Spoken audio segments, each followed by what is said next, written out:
कोपरगाव शहरात हरे कृष्ण कृष्ण कृष्ण हरेच्या गजरात श्री भगवान जगन्नाथाची रथयात्रा संपन्न। आमदार आशुतोष काळेंनी घेतले आशीर्वाद।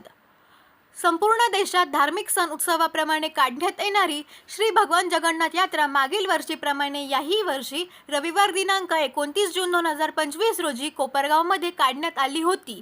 या रथयात्रेत आमदार आशुतोष काळे यांनी सहभागी होऊन सेवा करून श्री भगवान जगन्नाथाचे मनोभावे पूजन करून आशीर्वाद घेतले।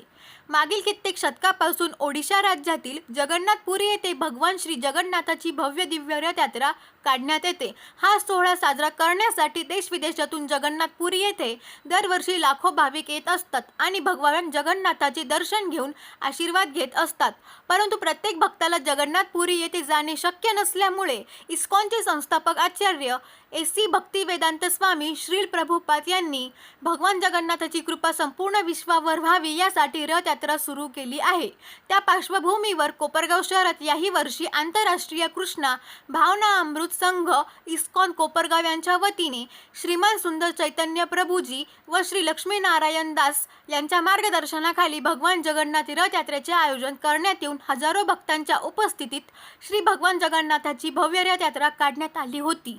कोपरगाव शहरात रविवार दिनांक 29 जून रोजी भगवान श्री जगन्नाथाची महाआरती करून हरे कृष्ण कृष्ण कृष्ण हरेच्या गजरात ही रथयात्रा तहसील कार्यालय, भाजी मार्केट मैदान, गुरुद्वारा रोड, विघ्नेश्वर चौक, छत्रपती शिवाजी महाराज स्मारक, डॉक्टर बाबासाहेब आंबेडकर मैदान, छत्रपती संभाजी महाराज स्मारक ते साहित्यरत्न लोकशाहीर अण्णाभाऊ साठे स्मारक या मार्गाने काढण्यात आली। भगवान जगन्नाथ, भगवान बलदेव आणि माता सुभद्रा देवी यांच्या मूर्ती विराजमान असलेल्या रथाला फुलांसह रंगीबेरंगी वस्त्रांनी केलेली सजावटीतून भाविकांना जगन्नाथपुरीच्या मुख्य रथयात्रेची प्रचिती येऊन भाविक सुखावले होते। यावेळी आमदार आशुतोष काळे यांनी देखील या रथयात्रेत सहभागी होऊन भगवान जगन्नाथाचा रथ ओढला।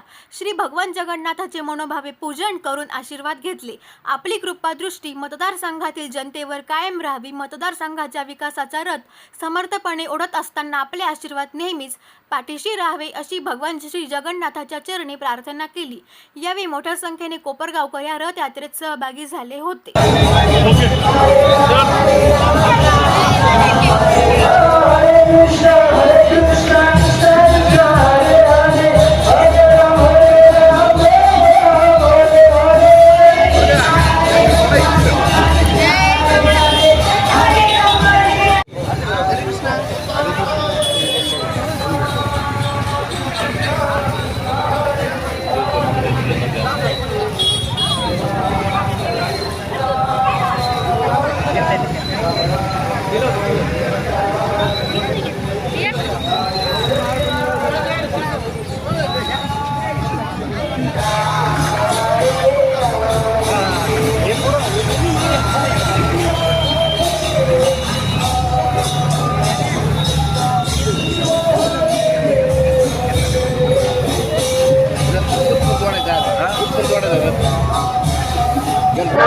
श्री जगन्नाथाचा रथयात्रा कोपरगाव शहरामधून इस्कॉन मंदिराच्या माध्यमातून या ठिकाणी आयोजित करण्यात आलेली आहे।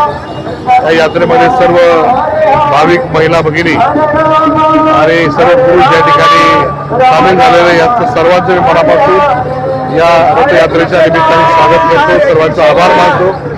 गुरुजींनी चांगल्या प्रकारे आयोजन या ठिकाणी केलेलं आहे, त्यांचं देखील मनापासून अभिनंदन करतो। हरे कृष्ण हरे राम। हरे कृष्णा। आंतरराष्ट्रीय कृष्ण भावना संघ संस्थापक एसी भक्तिवेदांत स्वामी श्रील प्रभुपाद यांच्या कृपेनं कोपरगावमध्ये फार मोठ्या प्रमाणात दुसऱ्यांदा हे रथयात्रा होत आहे आणि या ठिकाणी थोड्या दिवसात काळे आणि कोल्हे यांनी या रथाचं स्वागत केलेलं आहे। तर मला फार आश्चर्य वाटते की या कोपरगावमध्ये जर लीडर असे असतील सर्वांना मार्गदर्शन करणारे, पुढे जाऊन फार मोठ्या प्रमाणात रथयात्रेचं आयोजन अजून याच्यापेक्षा मोठ्या प्रमाणात होऊ शकतं। हरे कृष्ण।